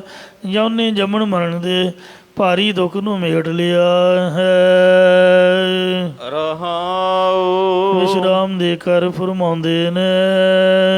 ਹਰ ਪੜੀਐ ਹਰ ਬੁੱਝੀਐ। ਇਹ ਭਾਈ ਹਰੀ ਪਰਮੇਸ਼ਰ ਦੇ ਨਾਮ ਦੀ ਪੜ੍ਹਾਈ ਨੂੰ ਹੀ ਪੜ੍ਹੀਏ, ਹਰੀ ਪਰਮੇਸ਼ਰ ਦੇ ਨਾਮ ਨੂੰ ਹੀ ਬੁੱਝਣਾ ਕਰੀਏ, ਜਾਂ ਗੁਰਾਂ ਦੇ ਪਾਸੋਂ ਹਰੀ ਪਰਮੇਸ਼ਰ ਦੀ ਪ੍ਰਾਪਤੀ ਬਾਰੇ ਹੀ ਪੁੱਛਣਾ ਕਰੀਏ। ਕਿਉਂਕਿ ਗੁਰਮਤਿ ਨਾਮ ਉਧਾਰਾ। ਗੁਰ ਸਿੱਖਿਆ ਦੁਆਰਾ ਹੀ ਪਰਮੇਸ਼ਰ ਦਾ ਨਾਮ ਜਪ ਕੇ ਸੰਸਾਰ ਸਮੁੰਦਰ ਤੋਂ ਉਧਾਰ ਭਾਵ ਤਰਨਾ ਹੁੰਦਾ ਹੈ। ਗੁਰ ਪੂਰੈ ਪੂਰੀ ਮਤ ਹੈ। ਪੂਰੇ ਸਤਿਗੁਰਾਂ ਦੀ ਪੂਰੀ ਸਿੱਖਿਆ ਹੈ। ਪੂਰੈ ਸ਼ਬਦ ਵਿਚਾਰਾ। ਉਸ ਪੂਰਨ ਗੁਰਾਂ ਦੇ ਉਪਦੇਸ਼ ਦੀ ਵਿਚਾਰ ਦੁਆਰਾ ਪਰਮੇਸ਼ਰ ਦੀ ਪ੍ਰਾਪਤੀ ਹੁੰਦੀ ਹੈ। ਜਾਂ ਉਸ ਗੁਰ ਸਿੱਖਿਆ ਦੁਆਰਾ ਪੂਰਨ ਬ੍ਰਹਮ ਦਾ ਵਿਚਾਰ ਪ੍ਰਾਪਤ ਹੁੰਦਾ। ਜਾਂ ਉਸ ਪੂਰਨ ਬ੍ਰਹਮ ਨੂੰ ਵਿਚਾਰ ਨਾ ਕਰੋ ਭਾਈ। ਆਠ ਸਠ ਤੀਰਥ ਹਰ ਨਾਮ ਹੈ। ਹੇ ਭਾਈ 68 ਤੀਰਥ ਹਰੀ ਪਰਮੇਸ਼ਰ ਦਾ ਨਾਮ ਹੀ ਹੈ। ਜਾਂ ਪਰਮੇਸ਼ਰ ਦਾ ਨਾਮ ਹੀ ਸਾਰੇ 68 ਤੀਰਥਾਂ ਨਾਲੋਂ ਸ੍ਰੇਸ਼ਟ ਹੈ। ਕਿਲ ਵਿਖ ਕਾਟਣ ਹਾਰਾ। ਜੋ 4 ਪ੍ਰਕਾਰ ਦੇ ਪਾਪਾਂ ਨੂੰ ਕੱਟਣ ਵਾਲਾ ਮੇਟਣ ਵਾਲਾ ਹੈ। ਅੱਗੇ ਸਤਿਗੁਰੂ ਜੀ ਦ੍ਰਿਸ਼ਟਾਂਤ ਦੇ ਕੇ ਸਮਝਾਉਂਦੇ ਹਨ। ਜਲ ਬਿਲੋਵੈ ਜਲ ਮਥੈ। ਜੇ ਕੋਈ ਮੇਰੇ ਵਰਗਾ ਅਣਜਾਣ ਬੰਦਾ ਪਾਣੀ ਨੂੰ ਹੀ ਰੜਕੀ ਜਾਏ, ਫਿਰ ਵਾਰ-ਵਾਰ ਪਾਣੀ ਨੂੰ ਰਿੜਕਣਾ ਕਰੇ ਅਤੇ ਤਤ ਲੋੜ ਅੰਧ ਅਗਿਆਨਾ। ਅੰਨਾ ਅਗਿਆਨੀ ਭਾਵ ਮੱਤ ਮਾਰੀ ਵਾਲਾ, ਗਿਆਨ ਤੋਂ ਹੀਣਾ ਮੂਰਖ ਹੈ। ਉਹ ਪਾਣੀ 'ਚੋਂ ਹੀ ਮੱਖਣ ਕੱਢਣਾ ਜਾਏ ਕਿਵੇਂ ਨਿਕਲ ਸਕਦਾ ਹੈ। ਇਸੇ ਪ੍ਰਕਾਰ ਜਲ ਬਿਲੋਵੈ ਜਲ ਮਥੈ। ਜਿਹੜਾ ਪੁਰਖ ਸਾਧ ਸੰਗਤ ਜੀਓ ਪਾਣੀ ਨੂੰ ਰਿੜਕਦਾ ਮਗਰੋਂ ਪਾਣੀ ਹੀ ਵੇਖਦਾ ਹੈ, ਤੇ ਇਸੇ ਤਰ੍ਹਾਂ ਜੋ ਉਹ ਪੁਰਖ ਦਹੀਂ ਰਿੜਕੇ ਤੋਂ ਬਗੈਰ ਤਤ ਲੋੜ ਅੰਧ ਅਗਿਆਨਾ। ਅੰਨਾ ਬੁੱਧੀ ਮਤ ਮਾਰੀ ਅਗਿਆਨੀ ਮੱਖਣ ਨੂੰ ਚਾਹੇਗਾ ਉਹ ਨਹੀਂ ਮਿਲ ਸਕਦਾ। ਇਸੇ ਪ੍ਰਕਾਰ ਜਲ ਬਿਲੋਵੈ ਜਲ ਮਥੈ। ਜੋ ਸਕਾਮ ਕਰਮਾ ਸਾਧਨ ਰੂਪ ਪਾਣੀ ਨੂੰ ਰਿੜਕਦਾ, ਫਿਰ ਵਾਰ-ਵਾਰ ਸਕਾਮ ਕਰਮਾ ਜਾਂ ਸਾਧਨਾ ਰੂਪ ਪਾਣੀ ਨੂੰ ਰਿੜਕਦਾ, ਉਹ ਵੈਰਾਗ ਵਿਵੇਕ ਰੂਪ ਨੇਤਰਾਂ ਤੋਂ ਤਤ ਲੋੜ ਅੰਧ ਅਗਿਆਨਾ। ਹੀਣਾ ਅੰਨਾ ਦੇ ਅਗਿਆਨੀ ਪੁਰਖ ਸਿਧਾਂਤ ਰੂਪ ਮੱਖਣ ਨੂੰ ਚਾਹੁੰਦਾ, ਜਾਂ ਸਕਾਮ ਕਰਮਾਂ ਰੂਪ ਪਾਣੀ ਨੂੰ ਰਿੜਕ ਕੇ ਮੁਕਤੀ ਰੂਪ ਮੱਖਣ ਨੂੰ ਚਾਹੁੰਦਾ ਹੈ, ਪਰ ਉਸਨੂੰ ਪ੍ਰਾਪਤ ਨਹੀਂ ਹੁੰਦਾ। ਗੁਰਮਤਿ ਦਦਮਤੀ ਆ ਜਿਹੜਾ ਰਿੜਕਣਾ ਆਪਾਂ ਨੇ ਪਾਇਆ ਹੋਇਆ ਹੈ, ਇਹ ਗੁਰੂ ਦੀ ਮੱਤ ਦਾ ਰਿੜਕਣਾ ਹੈ। ਗੁਰ ਸਿੱਖਿਆ ਦੁਆਰਾ ਜੋ ਗੁਰਬਾਣੀ ਨੂੰ ਬਾਰ-ਬਾਰ ਪੜ੍ਹਨਾ, ਵਿਚਾਰਨਾ, ਸੁਣਨਾ, ਇਹ ਤੱਤ ਦਾ ਰਿੜਕਣਾ ਹੈ।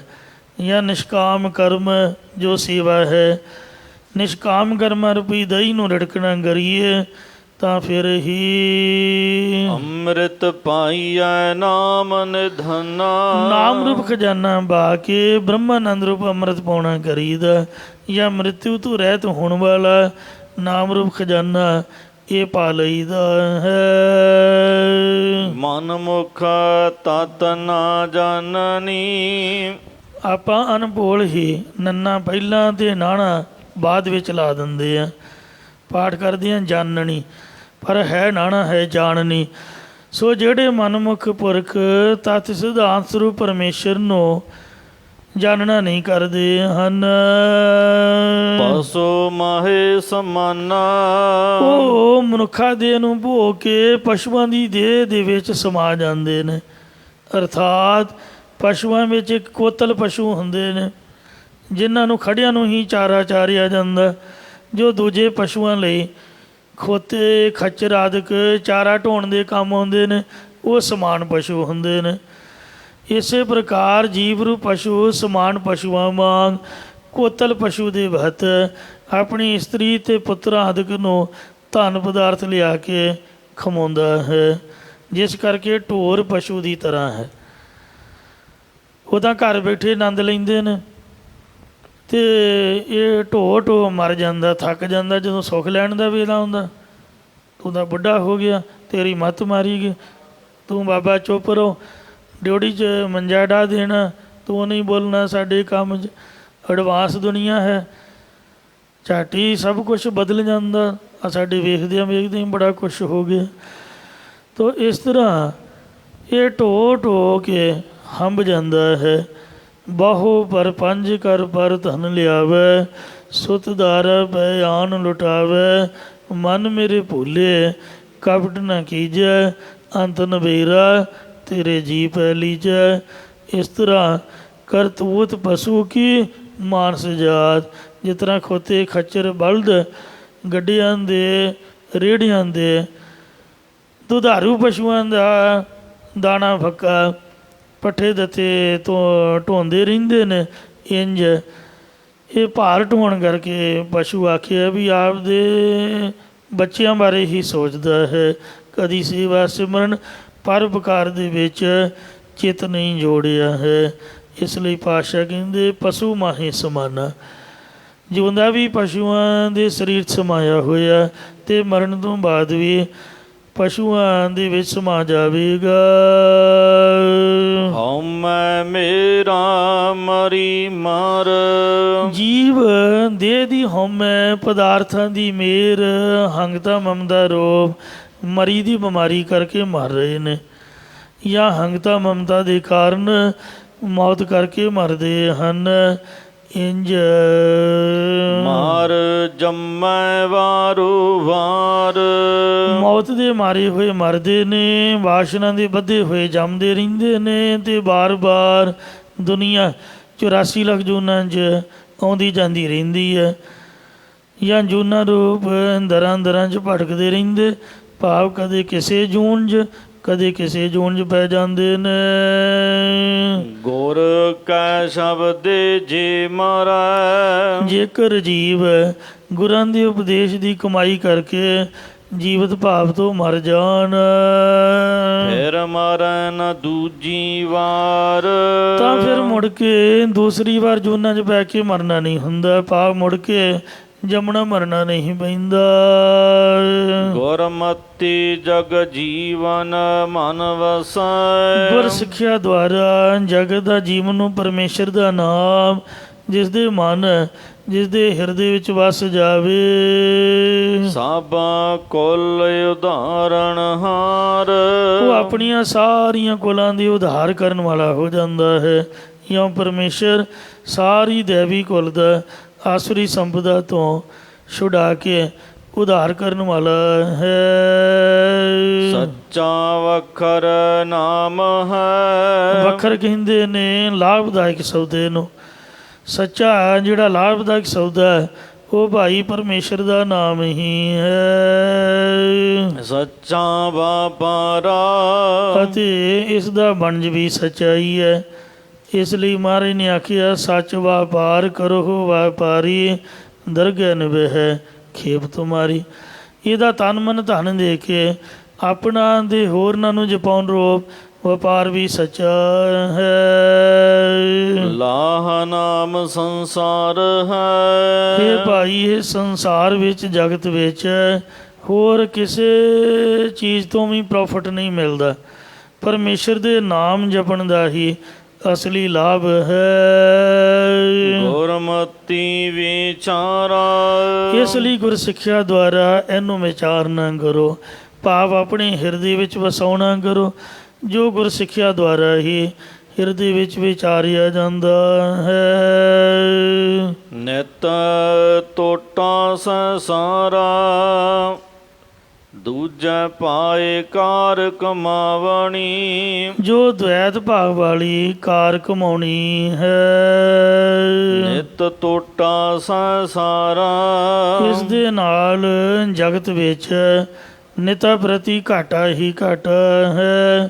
ਜੋ ਗੁਰਮੁਖ ਨੇ ਉਹ ਗੁਰਮੁਖ ਲਾਹਾ ਲੈ ਗਏ ਸੰਸਾਰ ਦੇ ਵਿੱਚ ਨਾਮ ਜਪ ਕੇ, ਪਰਲੋਕ ਘਰ ਦੇ ਵਿੱਚ ਲਾਭ ਲੈ ਕੇ ਚਲੇ ਗਏ। ਪਰ ਮਨਮੁਖ ਚੱਲੇ ਮੂਲ ਗਵਾਏ ਜੀਓ। ਮਨਮੁਖ ਪੁਰਸ਼ ਆਪਣਾ ਮੂਲ ਜੋ ਵਾਹਿਗੁਰੂ ਵੱਲੋਂ ਸਰੀਰ ਦਿੱਤਾ ਹੋਇਆ ਸੀ, ਪੀ ਪੀ ਸ਼ਰਾਬਾਂ ਮਰ ਬੀੜੀਆਂ ਫੂਕ ਫੂਕ ਕੇ, ਤੰਬਾਕੂ ਖਾ ਖਾ ਕੇ, ਚੋਰੀਆਂ ਯਾਰੀਆਂ ਕਰਕੇ, ਆਪਦੀ ਉਹ ਜਿਹੜੀ ਪੁੰਨਾਂ ਦੀ ਪੂੰਜੀ ਉਹ ਵੀ ਬਰਬਾਦ ਕਰਕੇ ਚੱਲੇ ਜਵਾਰੀ ਦੋਏ ਹੱਥ ਝਾੜ, ਦੋਵੇਂ ਹੱਥ ਝਾੜ ਕੇ ਤੁਰ ਗਏ। ਇਸ ਲਈ ਦੁਨੀਆ ਨੂੰ ਹਮੇਸ਼ਾ ਘਾਟਾ ਹੀ ਘਾਟਾ ਹੈ। ਸਾਚੀ ਸੰਗਤ ਥਾਨ ਸੱਚ। ਜਿੱਥੇ ਆਪ ਬੈਠੇ ਹੋਏ ਹੋ ਇਹ ਗੁਰੂ ਸਾਹਿਬ ਦੀ ਸੱਚੀ ਸੰਗਤ ਹੈ, ਅਤੇ ਇਹਦਾ ਜਿਹੜਾ ਸਥਾਨ ਹੈ ਗੁਰੂ ਘਰ ਇਹ ਵੀ ਸੱਚਾਈ ਹੈ।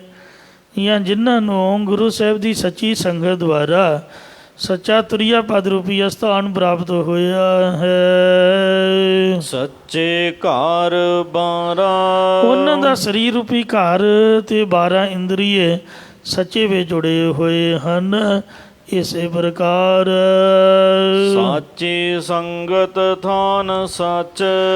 ਜਿਨ੍ਹਾਂ ਨੂੰ ਗੁਰਾਂ ਦੀ ਸੱਚੀ ਸੰਗਤ ਪ੍ਰਾਪਤ ਹੋਈ ਹੈ ਉਹਨਾਂ ਨੂੰ ਸੱਚਾ ਸਰੂਪ ਰੂਪੀ ਥਾਂ ਪ੍ਰਾਪਤ ਹੋਇਆ ਹੈ। ਸੱਚੇ ਘਰ ਬਾਰਾ ਅਤੇ ਉਹ ਸੱਚੇ ਸਰੂਪ ਰੂਪੀ ਘਰ ਦੇ 12 ਦੁਆਰੇ ਵਿੱਚ ਸਥਿਤ ਹੋਏ ਨੇ। ਮਲਵਈ ਦਰਵਾਜ਼ੇ ਨੂੰ ਬਾਰ ਬੋਲਦੇ ਨੇ, ਬਾਰ ਸੋ ਭੇੜ ਦੇ ਆਪਾਂ ਕਹਿੰਦੇ ਹਾਂ ਦਰਵਾਜ਼ਾ ਬੰਦ ਕਰ ਦੇ। ਸੋ 12 ਮਲਵਈਆਂ ਦੀ ਬੋਲੀ ਹੈ। ਘਰ ਦੇ 12 ਦੁਆਰੇ ਵਿੱਚ ਅਸਥਿਤ ਹੋਏ ਹਨ, ਜਾਂ ਉਹਨਾਂ ਦੇ ਹਿਰਦੇ ਵੀ ਸੱਚੇ ਨੇ, ਅਤੇ ਉਹਨਾਂ ਦੇ 12 ਜਿਹੜਾ ਮੁੱਖ ਦਰਵਾਜ਼ਾ ਸਾਡਾ ਮੂੰਹ ਹੈ ਵੀ ਸੱਚਾਈ ਹੈ, ਕਿਉਂਕਿ ਵਾਹਿਗੁਰੂ ਦਾ ਨਾਮ ਜਪਦਾ। ਜਾਂ ਉਹਨਾਂ ਨੂੰ ਸੱਚੇ ਸੱਚਖੰਡ ਰੂਪੀ ਘਰ 12 ਘਰ ਵਾਲਾ ਪਰਮੇਸ਼ਰ ਪ੍ਰਾਪਤ ਹੋਇਆ ਹੈ। ਸੱਚਾ ਭੋਜਨ ਭਾਉ ਸੱਚ। ਜਿਸ ਨੇ ਸੱਚ ਨਾਮ ਆਧਾਰਾ। ਸੱਚੇ ਅਕਾਲ ਪੁਰਖ ਦੇ ਨਾਮ ਅੰਮ੍ਰਿਤ ਦਾ ਆਧਾਰਾ ਆਸਰਾ ਲਿਆ ਹੈ, ਉਹਨਾਂ ਨੂੰ ਬ੍ਰਹਮ ਗਿਆਨ ਰੂਪੀ ਸੱਚਾ ਭੋਜਨ ਪ੍ਰਾਪਤ ਹੁੰਦਾ ਹੈ। ਥਾਲ ਵਿੱਚ 3 ਵਸਤੂ ਪਈਓ, ਸਤ ਸੰਦੋਖ ਵਿਚਾਰੋ, ਅੰਮ੍ਰਿਤ ਨਾਮ ਠਾकुर का पयो, जिसका सबस आधारो। जे को खावे जे को पहुँचै तिसका होए उधारो। यह वस्त तजी नह जाई, नित नित रख उर धारो। तम संसार चरण लग तरीए, सब नानक ब्रह्म पसारो। एक शरीर की खुराक है चाह परौंठा, ਆ ਜਿਹੜੀ ਆਤਮਾ ਦੀ ਖੁਰਾਕ ਹੈ। ਸਰੀਰ ਨੂੰ ਖੁਰਾਕ ਨਾ ਦਈਏ ਉਹ ਕਮਜ਼ੋਰ ਹੋ ਜਾਏਗਾ। ਜਿਹੜੀ ਆਤਮਾ ਹੈ ਇਹ ਦਿਨ ਬ ਦਿਨ ਰੂਹ ਦੀ ਖੁਰਾਕ ਮਿਲਣ ਤੋਂ ਬਗੈਰ, ਕਥਾ ਕੀਰਤਨ ਤੋਂ ਬਗੈਰ, ਨਾਮ ਬਾਣੀ ਸੰਗਤ ਤੋਂ ਬਗੈਰ ਇਹ ਵੀ ਕਮਜ਼ੋਰ ਹੋ ਜਾਏਗੀ। ਤਾਂ ਇਸ ਲਈ ਸ੍ਰੀ ਗੁਰੂ ਗ੍ਰੰਥ ਸਾਹਿਬ ਮਹਾਰਾਜ ਇੱਕ ਥਾਲ ਪਰੋਸੇ ਹੋਏ ਨੇ ਸਾਡੇ ਗੁਰੂ ਸਾਹਿਬਾਨਾਂ ਨੇ, 10 ਪਾਤਸ਼ਾਹੀਆਂ ਨੇ ਸੰਗਤ ਵਾਸਤੇ ਇਹ ਥਾਲ ਪਰੋਸਿਆ ਹੋਇਆ। ਇਹਦੇ ਵਿੱਚ ਸਤ ਸੰਦੋਖ ਅਤੇ ਨਾਮ ਦੀ ਵਿਚਾਰ ਪ੍ਰਗਟ ਕੀਤੀ ਹੈ। ਭਾਵੇਂ ਵੇਦ ਪੜ੍ਹ ਕੇ ਵੇਖ ਲਓ, ਭਾਵੇਂ ਪੁਰਾਣ, ਭਾਵੇਂ ਕੁਰਾਨ ਸ਼ਰੀਫ ਪੜ੍ਹ ਕੇ ਵੇਖ ਲਓ, ਬਾਈਬਲ ਪੜ੍ਹ ਕੇ ਵੇਖ ਲਓ, ਸਭਨਾਂ ਦੇ ਵਿੱਚ ਕਰਮ ਕਾਂਡ ਹੈ, ਸਟੋਰੀਆਂ ਨੇ। ਇੱਕ ਸ੍ਰੀ ਗੁਰੂ ਗ੍ਰੰਥ ਸਾਹਿਬ ਮਹਾਰਾਜ ਦਾ ਪਾਵਨ ਸਰੂਪ ਹੈ, ਜਿਹ 'ਚ ਸਟੋਰੀ ਕੋਈ ਨਹੀਂ, ਕੋਈ ਦੁਨਿਆਵੀ ਕਹਾਣੀ ਨਹੀਂ ਹੈ। ਹੁਣ ਵੇਖੋ ਸ੍ਰੀ ਗੁਰੂ ਅਰਜਨ ਦੇਵ ਜੀ 'ਤੇ ਕਿੰਨੀ ਬਿਪਤਾ ਆਈ, ਕਿਤੇ ਤੁਸੀਂ ਦਿਖਾ ਦਿਓ ਕਿ ਮਹਾਰਾਜ ਨੇ ਸਾਖੀ ਲਿਖੀ ਹੋਵੇ ਕਿ ਸਾਨੂੰ ਜਹਾਂਗੀਰ ਨੇ ਬੁਲਾਇਆ, ਉਹਨੇ ਚੰਦੂ ਨੂੰ ਫੜਾ ਦਿੱਤਾ, ਉਹਨੇ ਸਾਨੂੰ ਹਵੇਲੀ 'ਚ ਬੜਾ ਤੰਗ ਕੀਤਾ, ਸਾਨੂੰ 5 ਦਿਨ ਕਸ਼ਟ ਦਿੱਤਾ, ਤਸੀਹੇ ਦਿੱਤੇ, ਸਾਡੇ ਸਿੱਖਾਂ ਨੂੰ ਵੀ ਬੜਾ ਮਾਰਿਆ। ਕਦੇ ਲਿਖਿਆ ਇਸ ਤਰ੍ਹਾਂ? ਨਵੇਂ ਪਾਤਸ਼ਾਹ ਦੇ ਸਲੋਕਾਂ 'ਚ ਵੇਖੋ, ਸਾਨੂੰ ਪਿੰਜਰੇ 'ਚ ਬਿਠਾਇਆ, ਸਾਨੂੰ ਔਰੰਗਜ਼ੇਬ ਨੇ ਬੜਾ ਤੰਗ ਕੀਤਾ, ਕਿਤੇ ਇਹੋ ਜਿਹੀ ਗੱਲ ਕੋਈ ਲਿਖੀ ਹੈ? ਸਾਨੂੰ ਕੋਈ ਛੋਟੀ ਜਿਹੀ ਗੱਲ ਵੀ ਕਰਦੇ, ਅਸੀਂ ਸਾਰੇ ਪਿੰਡ ਨੂੰ ਜਿੰਨਾ ਚਿਰ ਦੱਸ ਨਾ ਦਈਏ ਵੀ ਫਲਾਣੇ ਨੇ ਮੈਨੂੰ ਇੰਝ ਆਖਿਆ ਜੀ। ਘਰਾਂ ਬਾਰਾਂ 'ਚ ਇਹੀ ਗੱਲਾਂ ਹੁੰਦੀਆਂ, ਆਂਢ ਗੁਆਂਢ ਉਹਨੇ ਇੰਝ ਕਹਿ ਦਿੱਤਾ, ਮੈਂ ਇੰਝ ਆਖਿਆ, ਅਤੇ ਗੁੱਸਾ ਹੁੰਦਾ, ਮੈਨੂੰ ਆਹ ਕੁਛ ਦਿੱਤਾ, ਉਹਨੇ ਮੇਰਾ ਜਾਣਿਆ ਨਹੀਂ। ਇਸ ਤਰ੍ਹਾਂ ਦੇ ਹਨੋਰੇ ਝਨੋਰੇ, ਉਦਾਸੀਨਤਾ ਵਾਲੀਆਂ ਬਾਤਾਂ। ਕਿਸੇ ਦੇ ਪਹਿਲਾਂ ਆਪਾਂ ਵੱਡੀ ਆਸ ਲਾ ਲੈਂਦੇ ਹਾਂ, ਜਦੋਂ ਆਸ 'ਤੇ ਪੂਰਾ ਨਹੀਂ ਉਤਰਦਾ ਆਪਾਂ ਦੁਖੀ ਹੁੰਦੇ ਹਾਂ। ਸਕੇ ਧੀਆਂ ਪੁੱਤਾਂ ਤੋਂ ਆਪਾਂ ਦੁਖੀ ਹਾਂ। ਤਾਂ ਇਸ ਲਈ ਮਹਾਰਾਜ ਨੇ ਬਾਣੀ ਵਿੱਚ ਕੁਝ ਇਸ ਤਰ੍ਹਾਂ ਦਾ ਕਸ਼ਟ, ਦੁੱਖ, ਦੁਨਿਆਵੀ ਝਗੜੇ ਝਮੇਲਿਆਂ ਦਾ ਜ਼ਿਕਰ ਨਹੀਂ ਕੀਤਾ, ਇੱਕ ਰੱਬ ਦੀ ਗੱਲ ਕੀਤੀ ਹੈ।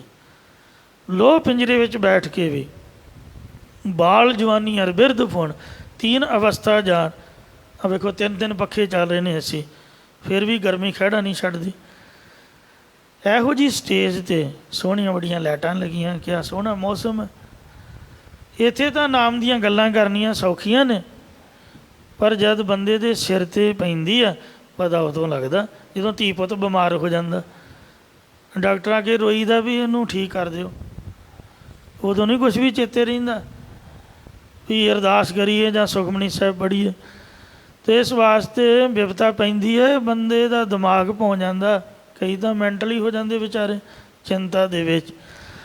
ਇੱਥੇ ਗੱਲਾਂ ਕਰਨੀਆਂ ਸੌਖੀਆਂ ਨੇ, ਪਰ ਧੰਨ ਗੁਰੂ ਤੇਗ ਬਹਾਦਰ ਮਹਾਰਾਜ ਜਿਨ੍ਹਾਂ ਨੇ ਪਾਵਨ ਸ਼ਲੋਕ ਉਚਾਰੇ, ਮੈਂ ਤਾਂ ਭੋਗ ਵਕਤ ਹਮੇਸ਼ਾ ਹੀ ਕਈ ਵਾਰ ਜ਼ਿਕਰ ਕੀਤਾ, ਇਹੀ ਸੋਚਦਾ ਰਹਿੰਦਾ ਕਿ ਗੁਰੂ ਸਾਹਿਬ ਕਿੱਥੇ ਬੈਠੇ ਹੋਣਗੇ, ਲੋਹ ਪਿੰਜਰੇ 'ਚ। ਅਤੇ ਵੇਖੋ ਬਾਣੀ ਕਿੰਨੀ ਮਿੱਠੀ ਹੈ, ਸਿਰਫ ਪਰਮਾਤਮਾ ਦੀ ਗੱਲ ਹੈ। ਬਾਲ ਜਵਾਨੀ ਅਰ ਬਿਰਧ ਫੁਣ 3 ਅਵਸਥਾ ਜਾਨ, ਕਹੋ ਨਾਨਕ ਹਰ ਭਜਨ ਬਿਨ ਬਿਰਥਾ ਸਭ ਹੀ ਮਾਨ। ਤਤੀ ਤਵੀ 'ਤੇ ਬੈਠ ਕੇ ਵੀ ਤੇਰਾ ਕੀਆ ਮਿੱਠਾ ਲੱਗਾ। ਕਿਸੇ ਨੂੰ ਤਾਂ ਆਪਾਂ ਕਹਿੰਦੇ ਵੀ ਕੋਈ ਨਹੀਂ ਮਹਾਰਾਜ ਦਾ ਹੁਕਮ ਹੈ, ਪਰ ਆਪ ਦੇ ਪਤਾ ਲੱਗਦਾ ਵੀ ਹੁਕਮ ਕਿਸ ਤਰ੍ਹਾਂ ਵਾਪਰਦਾ ਹੈ। ਧੰਨ ਗੁਰੂ ਅਰਜਨ ਦੇਵ ਮਹਾਰਾਜ ਤੁਸੀਂ ਧੰਨ ਹੋ, ਤੇਰਾ ਕੀਆ ਮਿੱਠਾ ਲੱਗਾ, ਹਰ ਨਾਮ ਪਦਾਰਥ ਨਾਨਕ ਮੰਗੈ। ਕਿਤੇ 6ਵੇਂ ਪਾਤਸ਼ਾਹ ਨੇ ਕੋਈ ਆਪ ਦੀ ਸਟੋਰੀ ਲਿਖੀ ਹੋਏ ਵੀ ਬੀਬੀ ਵੀਰੋ ਦਾ ਵਿਆਹ ਸੀ ਜੀ, ਅਤੇ ਮੁਗਲ ਸਿੱਖਾਂ ਨੇ ਚੜ੍ਹਾਈ ਕਰ ਦਿੱਤੀ ਜੀ, ਅਸੀਂ ਬੜੀ ਮੁਸ਼ਕਿਲ ਆਪਦੀ ਧੀ ਨੂੰ ਬਚਾ ਕੇ ਕੱਢਿਆ ਜੀ, ਬੜੀ ਮੁਸ਼ਕਿਲ ਜੰਗ ਦਾ ਨਿਬੇੜਾ ਕੀਤਾ, ਮਸਾਂ ਹੀ ਝਬਾਲ ਵਿਆਹ ਕੀਤਾ। ਕੋਈ ਇਹੋ ਜਿਹੀ ਸਾਖੀ ਲਿਖੀ ਹੈ? ਕੋਈ ਪਰੇਸ਼ਾਨੀ ਵਾਲੀ ਬਿਲਕੁਲ ਨਹੀਂ। ਵਾਹਿਗੁਰੂ ਦਾ ਹੁਕਮ ਸਿਰ ਮੱਥੇ ਮੰਨਿਆ, ਜੋ ਆਇਆ ਸਿਰ ਉੱਪਰ ਸੰਭਲਿਆ। ਕਲਗੀਧਰ ਮਹਾਰਾਜ ਨੇ ਜ਼ਬਾਨੀ ਸ੍ਰੀ ਗੁਰੂ ਗ੍ਰੰਥ ਸਾਹਿਬ ਲਿਖਿਆ। ਜੇ ਸਾਡੇ ਵਰਗਾ ਹੁੰਦਾ ਸਾਰਾ ਕੁਝ ਹੀ ਵਿੱਚ ਲਿਖ ਦਿੰਦਾ, ਕਿਉਂਕਿ ਮਹਾਰਾਜ ਮੌਕੇ ਦੇ ਗੁਰੂ ਸੀਗੇ, ਉਹਨਾਂ ਕੋਲ ਅਧਿਕਾਰ ਸੀਗਾ ਜੋ ਨਵੇਂ ਪਾਤਸ਼ਾਹ ਦੀ ਬਾਣੀ ਦਰਜ ਕਰ ਸਕਦੇ। ਇੱਕ ਸਲੋਕ ਆਪਣਾ ਲਿਖਿਆ ਅਤੇ ਅੱਗੇ ਪਿੱਛੇ ਕੁਛ ਹੋਰ ਵੀ ਲਿਖ ਸਕਦੇ ਸੀ, ਪਰ ਉਹਨਾਂ ਨੇ ਆਪ ਦਾ 10ਮ ਗ੍ਰੰਥ ਵੱਖਰਾ ਬਣਾ ਤਾ, ਜੋ ਬਚਿੱਤਰ ਨਾਟਕ ਆਦਿਕ ਹੈ। ਅਬ ਮੈਂ ਆਪਣੀ ਕਥਾ ਬਖਾਨੋ, ਬਾਣੀ 'ਚ ਦਖਲ ਨਹੀਂ ਦਿੱਤਾ, ਇਹ ਤੁਰ ਕੀ ਬਾਣੀ ਹੈ। ਤੁਰ ਕੀ ਬਾਣੀ ਆਈ ਤਿਨ ਸਗਲੀ ਚਿੰਤ ਮਟਾਈ। ਇੱਕ ਸਲੋਕ ਹੈ, ਉਹ ਇੱਕ ਜਵਾਬ ਰੂਪ ਦੇ ਵਿੱਚ, ਬਲ ਹੋਆ ਬੰਧਨ ਛੁੱਟੇ ਸਭ ਕੁਛ ਹੋਤ ਉਪਾਏ, ਨਾਨਕ ਸਭ ਕੁਛ ਤੁਮਰੇ ਹਾਥ ਮੈਂ ਤੁਮ ਹੀ ਹੋਤ ਸਹਾਏ। ਇਹ ਰੂਹ ਦੀ ਖੁਰਾਕ ਹੈ ਜੋ ਥਾਲ ਵਿੱਚ ਪਰੋਸੀ ਹੋਈ ਹੈ ਵਾਹਿਗੁਰੂ ਵੱਲੋਂ।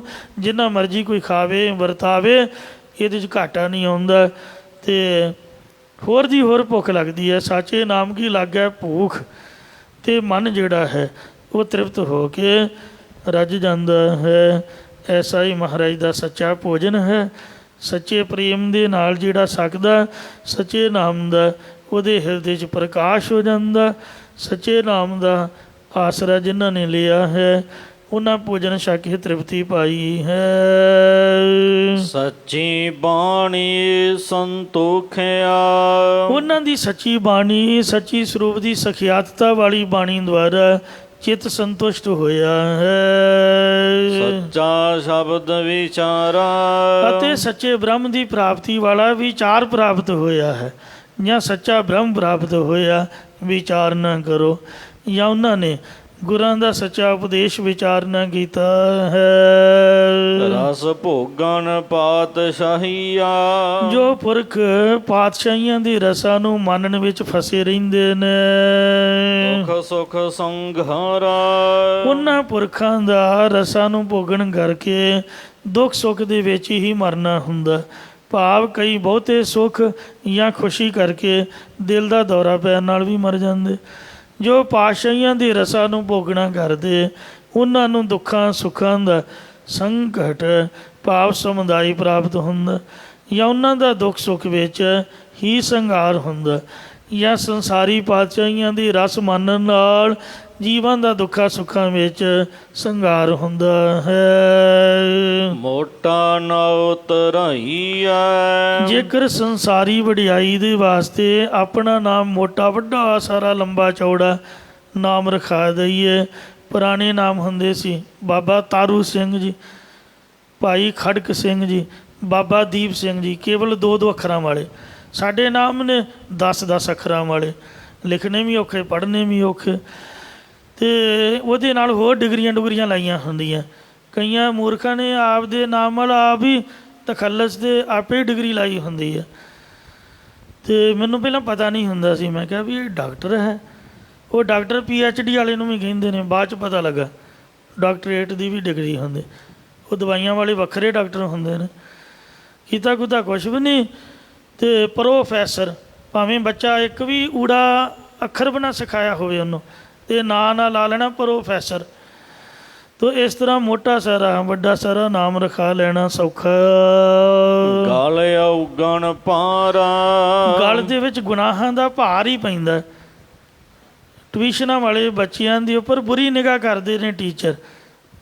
ਕਈਆਂ ਦੀਆਂ ਇਸ ਤਰ੍ਹਾਂ ਦੀਆਂ ਖਬਰਾਂ ਆਈਆਂ ਨੇ, ਧੀਆਂ ਪੁੱਤਾਂ ਤੋਂ ਵੱਧ ਸਟੂਡੈਂਟ ਪਿਆਰੇ ਹੁੰਦੇ ਨੇ, ਪਰ ਉਹਨਾਂ ਦੀ ਜ਼ਿੰਦਗੀ ਨਾਲ ਖਿਲਵਾੜ ਕਰਨਾ ਇਹ ਕੋਈ ਉਸਤਾਦੀ ਸ਼ਾਗਿਰਦੀ ਦਾ ਨਿਯਮ ਥੋੜ੍ਹਾ। ਅਤੇ ਇਸ ਵਾਸਤੇ ਗਲ ਵਿੱਚ ਔਗਣਾਂ ਦਾ ਭਾਰ ਬੰਨਿਆ ਹੋਇਆ। ਮਾਨਸ ਦਾਤ ਨ ਹੋਵਈ ਹੇ ਪਰਮੇਸ਼ਰ, ਇਸ ਮਨੁੱਖ ਦੇ ਪਾਸੋਂ ਤੇਰੀ ਪ੍ਰਾਪਤੀ ਬ੍ਰਹਮ ਦੀ ਮੁਕਤੀ ਦੀ ਦਾਤ ਆਪੋਂ ਪ੍ਰਾਪਤ ਨਹੀਂ ਹੋ ਸਕਦੀ।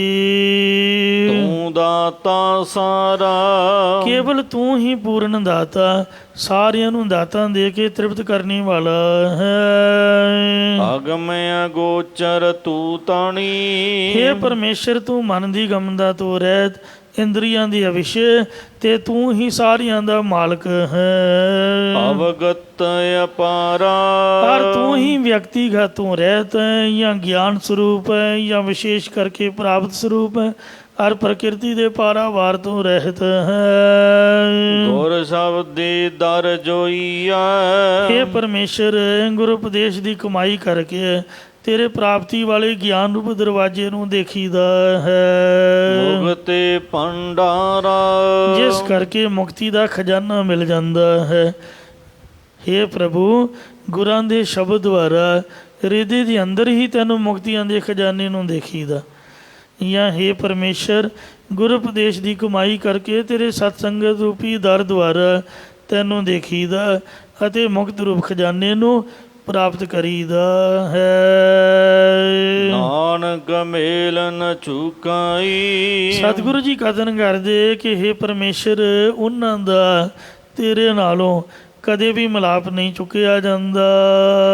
ਸਾਚੇ ਵਾਪਾਰਾ ਜਿਨ੍ਹਾਂ ਨੇ ਤੇਰੇ ਸੱਚੇ ਨਾਮ ਦਾ ਆਪ ਜਪਣ ਤੇ ਹੋਰਨਾਂ ਤੋਂ ਜਪਾਉਣ ਰੂਪ ਵਪਾਰ ਕੀਤਾ, ਵਣਜ ਕੀਤਾ, ਕਿ ਨਹੀਂ ਬਣਜਿਆ ਕਾਂਸੀ ਤਾਂਬਾ, ਕਿ ਨਹੀਂ ਲੌਂਗ ਸੁਪਾਰੀ, ਸੰਤੋ ਬਣਜਿਆ ਨਾਮ ਗੋਬਿੰਦ ਕਾ, ਐਸੀ ਖੇਪ ਹਮਾਰੀ। ਤੇ ਹਰ ਕੇ ਨਾਮ ਕੇ ਵਿਆਪਾਰੀ, ਹੀਰਾ ਹਾਥ ਚੜਿਆ ਨਿਰਮੋਲਕ, ਛੂਟ ਗਈ ਸੰਸਾਰੀ। ਸੰਸਾਰੀ ਕਾਰ ਵਿਹਾਰ, ਉਹਨਾਂ ਦਾ ਮੋਹ ਉਹਨਾਂ ਕੋਲੋਂ ਛੁੱਟ ਗਿਆ ਅਤੇ ਨਾਮ ਦੇ ਵਪਾਰ ਵਿੱਚ ਉਹ ਲੱਗ ਗਏ ਨੇ। ਇੱਥੇ ਸਮਾਪਤੀ ਹੈ ਜੀ। ਭੁੱਲ ਚੁੱਕ ਖਿਮਾ ਕਰਨੀ। ਅੱਗੇ ਤੋਂ ਸਮਤ ਬਖਸ਼ਣੀ।